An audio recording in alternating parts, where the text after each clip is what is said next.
क्या आप जानते हैं कि अफ्रीका को मानवता की जन्मभूमि कहा जाता है?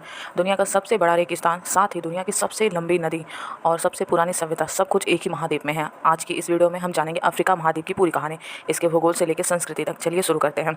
जानेंगे पहले अफ्रीका की स्थिति के बारे में। अफ्रीका दुनिया का दूसरा सबसे बड़ा महाद्वीप है जो पूर्वी और पश्चिम दोनों गोलार्ध में फैला है। इसके उत्तर में भूमध्य सागर, पूर्व में लाल सागर और हिंद महासागर और पश्चिम में अटलांटिक महासागर, विषुवत रेखा और कर्क रेखा इस महाद्वीप को काटती हैं, जिससे यहाँ विविध जलवायु पाई जाती हैं। अगर हम प्राकृतिक विशेषता के बारे में बात करें तो अफ्रीका में सहारा रेगिस्तान है जो दुनिया का सबसे बड़ा गर्म रेगिस्तान है। वहीं दूसरी ओर कांगो बेसिन जो घने वर्षा वनों से भरा हुआ है तथा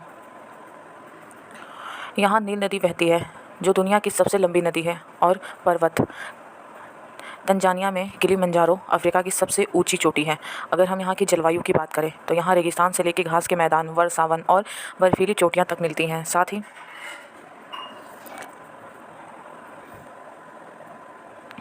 अफ्रीका की जैव विविधता बेहद अद्भुत है। शेर, हाथी, जेब्रा, चीता, दरियाई घोड़ा जैसे जानवर दुनिया में सबसे अधिक यहीं पाए जाते हैं। केन्या और तंजानिया जैसे देशों तो वन्यजीव पर्यटन के लिए विश्व में प्रसिद्ध हैं। और अब यहाँ की सभ्यता देखते हैं। मानव सभ्यता और संस्कृति।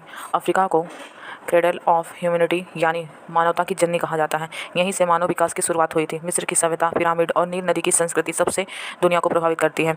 अफ्रीका में 2000 से अधिक भाषाएं बोली जाती हैं और यहाँ की संगीत परंपरा आज भी पूरी दुनिया में गूंजती है। साथ ही अगर हम राजनीतिक इतिहास को थोड़ा पीछे देखें तो 19वीं से 20वीं शताब्दी में अफ्रीका लगभग पूरी तरह यूरोपीय उपनिवेश बन चुका था।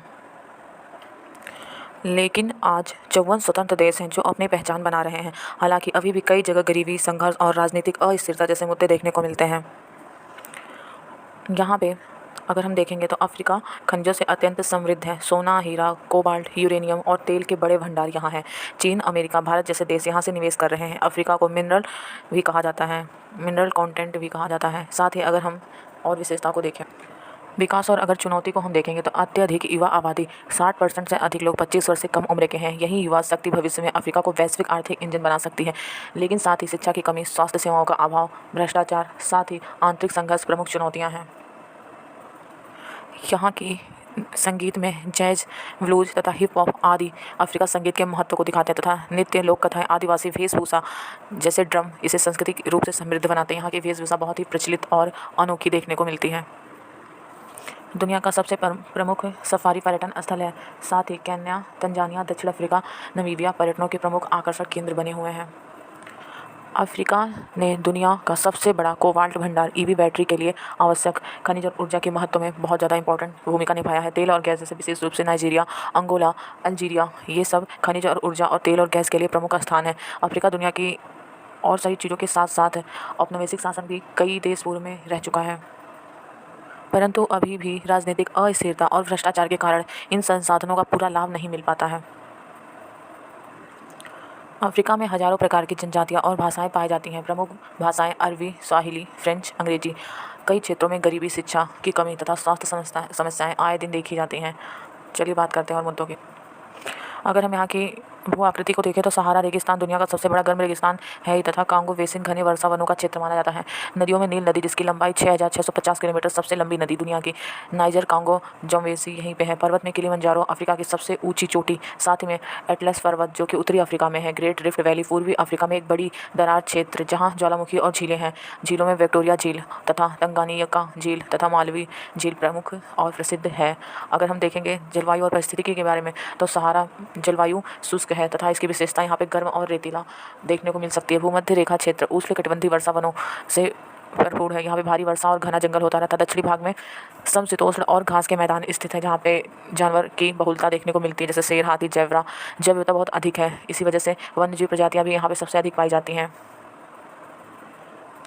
एशिया के बाद दूसरा सबसे बड़ा महाद्वीप है अफ्रीका, 3 करोड़ वर्ग किलोमीटर में फैलाव। साथ ही यहाँ की जनसंख्या 1.4 अरब से अधिक 2025 में अनुमानित। दुनिया की दूसरी सबसे बड़ी आबादी जो 54 देशों में संयुक्त राष्ट्र द्वारा मान्यता प्राप्त है। वैश्विक भू राजनीति में चीन, अमेरिका, भारत जैसे देश अफ्रीका में अपने सामरिक और व्यापारिक प्रभाव बढ़ा रहे हैं तथा यूएनओ, G20, ब्रिक्स जैसे मंचों पर अफ्रीका की भूमिका पहले से बढ़ रही है। युवा जनसंख्या और संसाधन संपन्नता इसे भविष्य का महाद्वीप बना सकती है। डिजिटल इंफ्रास्ट्रक्चर और शिक्षा पर निवेश पहले से अधिक होने लगा है। अगर हम थोड़ा और देख लें इसके बारे में, भारत और अफ्रीका के संबंधों को, ऐतिहासिक और सांस्कृतिक संबंध पहले से देखने को मिले हैं। व्यापार, निवेश, शिक्षा, रक्षा सहयोग में बढ़ोतरी हुई है। आईटी, दवा और कृषि में भारत की भूमिका महत्वपूर्ण हो चुकी है। अफ्रीका देश में भारतीय मूल के लोग, विशेषकर ईस्ट अफ्रीका, बड़ी संख्या में रहते हैं। धार्मिक विविधता देखने को मिलती है। यहाँ पे 3 धर्म प्रचलित हैं। इस्लाम, जो कि उत्तर अफ्रीका और सहारा के ऊपर का क्षेत्र है, वहाँ पे इस्लाम प्रचलित है। ईसाई धर्म पूर्वी, पश्चिमी और दक्षिणी अफ्रीका में चलता है। पारंपरिक आदिवासी धर्म, जो कि आपने अभी देखा ही है, कुछ ऐसे धर्म आपस में मिलजुल के रह रहे हैं, सारे धर्म जितने यहाँ पे प्रचलित हैं। साथ ही 19वीं और 20वीं शताब्दी तक अफ्रीका के लगभग सभी देश यूरोपीय उपनिवेश थे, जैसे ब्रिटेन, फ्रांस, बेल्जियम आदि। आज़ादी के बाद बहुत से देश में सत्ता संघर्ष, जातीय हिंसा देखने को मिला, तख्तापलट, साथ ही गृह युद्ध जैसे हालात पैदा हुए। यहाँ पे बहुत हद तक अभी भी गरीबी को देखा जा सकता है। काफ़ी हद तक यहाँ पे अभी चीज़ें परिवर्तन में नहीं आया है, पर आगे शायद परिवर्तित हो जाएगा। किंतु यहाँ पे आपसी संबंध और सहयोग बहुत अधिक देखने को मिलता है। हर कोई एक दूसरे के साथ और सहयोगी बन के रहता है। देखते हैं आगे की क्या होता है। उम्मीद है यहाँ की स्थिति सुधर जाए। भारत अफ्रीका के ऐतिहासिक संबंध के बारे में थोड़ा देख लेते हैं। प्राचीन व्यापार, भारत और अफ्रीका के बीच व्यापार का इतिहास हजारों साल पुराना है। विशेष रूप से पूर्वी अफ्रीका के तट जैसे केन्या, तंजानिया से भारत का समुद्री व्यापार होता था। गांधी जी का अफ्रीका संघर्ष, महात्मा गांधी जी ने दक्षिण अफ्रीका में नस्ल भेद के खिलाफ आंदोलन से अपने राजनीतिक जीवन की शुरुआत की थी। साथ ही भारतीय प्रवासी अफ्रीका में, विशेष दक्षिण अफ्रीका, केन्या, युगांडा, तंजानिया, मोजाम्बिया जैसे देशों में भारतीय मूल के लाखों लोग बसे हैं। साथ ही आर्थिक और व्यापारिक संबंध, भारत अफ्रीका में खनिज पदार्थ, कृषि उत्पादन और ऊर्जा संसाधन आयात करता है।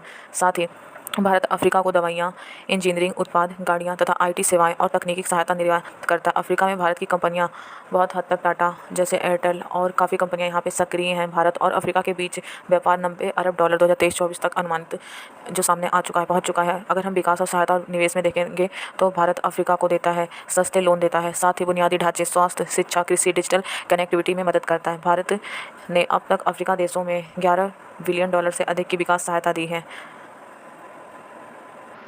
साथ ही अगर हम शिक्षा और स्वास्थ्य को और देखें तो भारत हर साल हजारों अफ्रीका छात्रों को छात्रवृत्ति देता है। साथ ही भारत से सस्ते और उच्च गुणवत्ता वाली जन औषधियाँ अफ्रीका में जीवन रक्षक साबित हो रही हैं। रक्षा और सुरक्षा सहयोग में देखें तो भारत ने अफ्रीका देशों के साथ संयुक्त सैन्य प्रशिक्षण, नौसेना अभ्यास, साइबर सुरक्षा और आतंकवाद विरोधी सहयोग को बढ़ावा दिया है। साथ ही अगर हम राजनीतिक और वैश्विक मंचों पर सहयोग को अगर बात करेंगे तो भारत और अफ्रीका मिलकर संयुक्त राष्ट्र, WTO तथा G20, ब्रिक्स जैसे मंचों पर विकासशील देशों के हितों का समर्थन करते हैं। भारत अफ्रीका में UNSC में अस्थायी सदस्यता के लिए समर्थन करता है। इंडिया अफ्रीका, अगर हम इसके बारे में थोड़ा और देखें तो 3 सम्मेलन हो चुके हैं, 2008 में, 2011 में, 2015 में। IAFS, इन सम्मेलनों में भारत ने अफ्रीका के सभी 54 देशों को आमंत्रित किया और उनके विकास के लिए रणनीति बनाई। भविष्य की संभावनाएं देखें तो भविष्य की संभावनाओं के बारे में थोड़ा बात करें तो जलवायु परिवर्तन में ग्रीन एनर्जी, सोलर प्रोजेक्ट की बात भी भारत और अफ्रीका के बीच में हो रही है और आगे भी बहुत सारी संभावनाएं हैं। कृषि में भारतीय तकनीकी से कृषि सुधार की बात कर सकते हैं। डिजिटल इंडिया, अफ्रीका को डिजिटली रूप में सशक्त बनाने की भूमिका की बात हो रही है। स्किल डेवलपमेंट, युवाओं के प्रशिक्षण और रोजगार के लिए। अब अगर हम देखें तो भारत और अफ्रीका के संबंध सिर्फ व्यापारिक रणनीतिक नहीं है, बल्कि यह साझा इतिहास, संस्कृति और विकास की साझेदारी पर आधारित है। आने वाले समय में ये संबंध और भी मजबूत और व्यापक हो सकते हैं। अफ्रीका सिर्फ एक महाद्वीप नहीं है, एक जीवंत किताब है जिसमें भूगोल, इतिहास, संस्कृति, संघर्ष और संभावनाएं सब कुछ है। आने वाले समय में अफ्रीका दुनिया की अगली आर्थिक शक्ति बन सकता है। चलिए, उम्मीद है आपको समझ में आया होगा। अगर आपको अफ्रीका की यह यात्रा पसंद आई तो वीडियो को लाइक ज़रूर करें, चैनल को सब्सक्राइब कर सकते हैं आप। और अगर आपको कोई और वीडियो पढ़नी है, किसी और टॉपिक पर पढ़ना है तो आप बता सकते हैं, अगर कोई और महाद्वीप हो। उम्मीद है आपको ये पसंद आया होगा। बहुत बहुत धन्यवाद। आप चाहें तो मेरे चैनल को सब्सक्राइब कर सकते हैं। उम्मीद है आने वाली वीडियो आपको समझ में आएगी। कोई गलती होती है तो आप उसे क्षमा करिएगा। आपका दिल से धन्यवाद।